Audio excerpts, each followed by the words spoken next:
Well, from the very beginning of the Eurozone crisis, one of the major criticisms has been of the EU leaders' failure to adapt to the continuing problems. We're joined now by Aris Hatzistefanou, whose documentary Debtocracy gained a lot of attention for opening the discussion about possible alternatives and challenging the assertion from Eurozone leaders that there was no plan B. Now, Aris, thank you very much for joining us. Now, the title of your documentary, Debtocracy, pretty self-explanatory, but can you tell us what the main messages of that documentary were? You know, we started with the idea that in other countries there were alternative solutions to this debt crisis that they weren't mentioned in Greece by the government or the mainstream media. But then we wanted also, not only as journalists, but also as citizens, to explain to the government and to explain to other European nations that we are not these lazy people, that we just spend more than we earn. We wanted to explain that what happened in Greece is actually the same with what happened in Portugal or in Ireland or in Spain.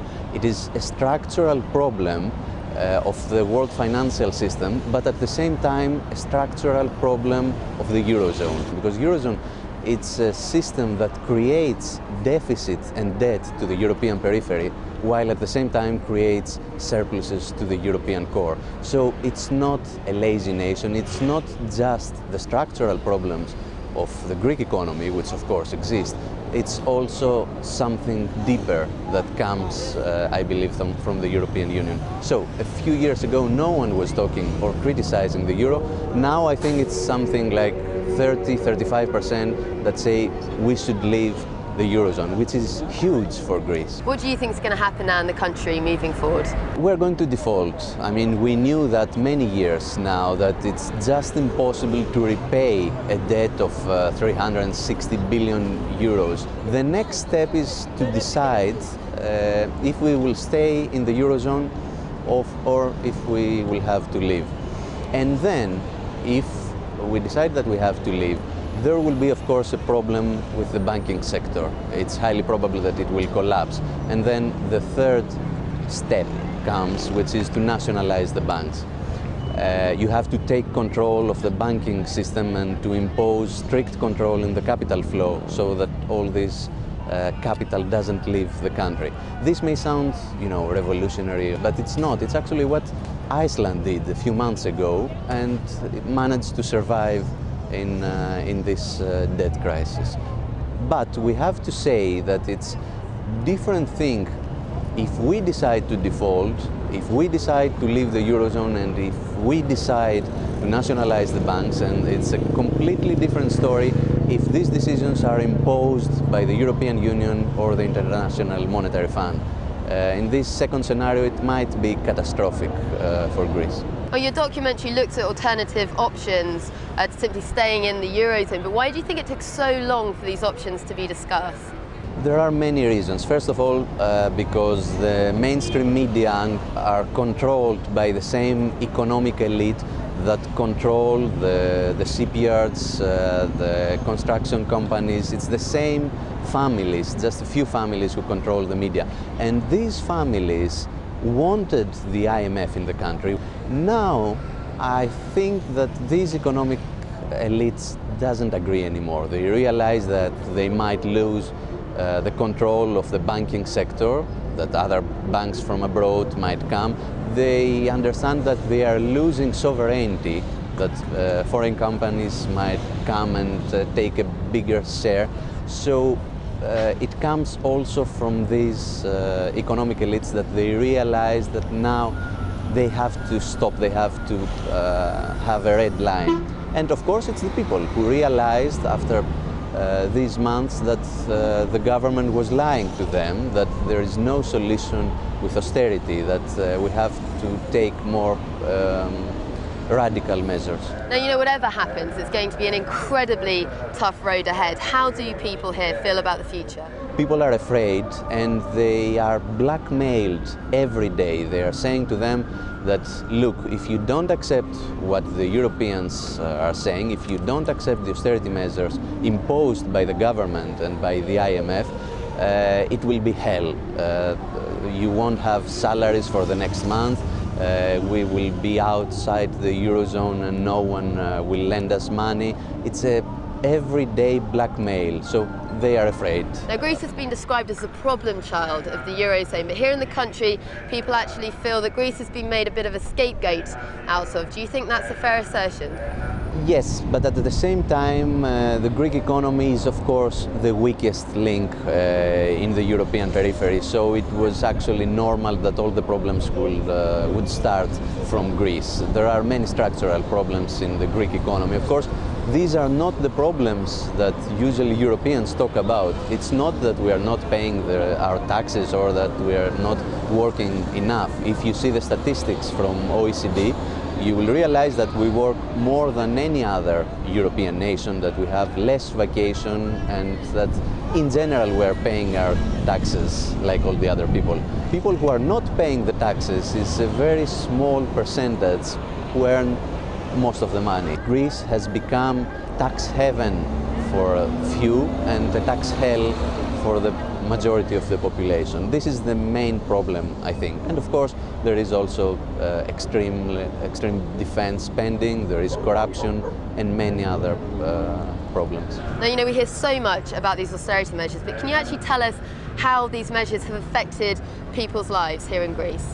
You know, the Greek people are losing the rights that have gained in the 20th century as workers and employees.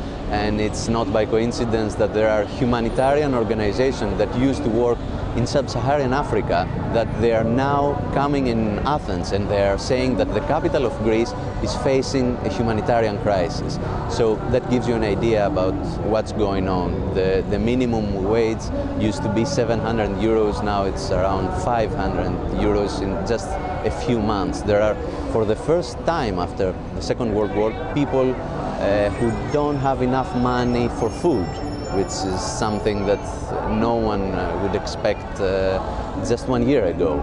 So this is the situation, and this was created by the austerity measures that were imposed by Brussels, Berlin and the Greek government. So you've got another documentary coming out that you're working on at the moment. Can you tell us what that's about? Yes, we believe that the next step when you live under economic occupation is that foreigners and Greeks, they will try to sell off the public property. And we are following examples in other countries, from United States to Russia or Germany or United Kingdom, where there were massive privatization programs that destroyed the social structure. We believe that it will be the next step in Greece. They will try to sell off everything. Now, when you speak to people here in Greece, it's not just the austerity measures that they're angry about, but the way that they feel they've had some of their democratic rights removed. I think that the Greek government, and I'm afraid probably the Greek state too, has lost the legitimacy, the democratic legitimacy that needs in order to stay in power. You should have been in this square just a few days ago during a national celebration where people were so angry against the politicians that they were attacking them actually in the streets. There was no member of the governing party that could walk in the streets. So you understand that this political system that was created after the end of the dictatorship in '74, it's actually like a zombie. It's dead and alive at the same time. The problem is that there's no alternative solution at the moment. The old system is dead, but the new is yet to be born. Should Greece be in or out of the euro? I think that the Eurozone is on the brink of collapse either way. I mean, it's not our problem. I think that Paul Krugman was saying just a few days ago that Italy is the main problem at the moment for the Eurozone, and he was saying, writing in New York Times, that it's better for the Eurozone to collapse sooner rather than later. Personally, I believe that we should exit the Eurozone because it is responsible for this debt crisis in Greece. But of course, again, depends on who takes the initiative for that. Now, when the Eurozone project started, it was seen as such an opportunity for countries like Greece, but are we now seeing that dream disintegrate? At first, we believe that the European Union will be not only an economic and monetary union, but a political union and a union of the people.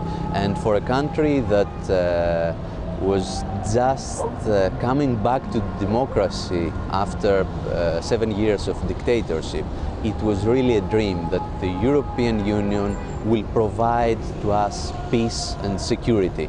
We later realized that that was not the case, that the European Union, and especially Eurozone, was just a monetary union, was just a tool in the hands of big banks and foreign corporations in order to do their jobs more easily and to take control of the populations, especially in European periphery. So what started as a dream, not only for Greece, I also believe for Portugal or Spain, this is changing and it is becoming a hell day by day, year by year. Thank you very much for joining us.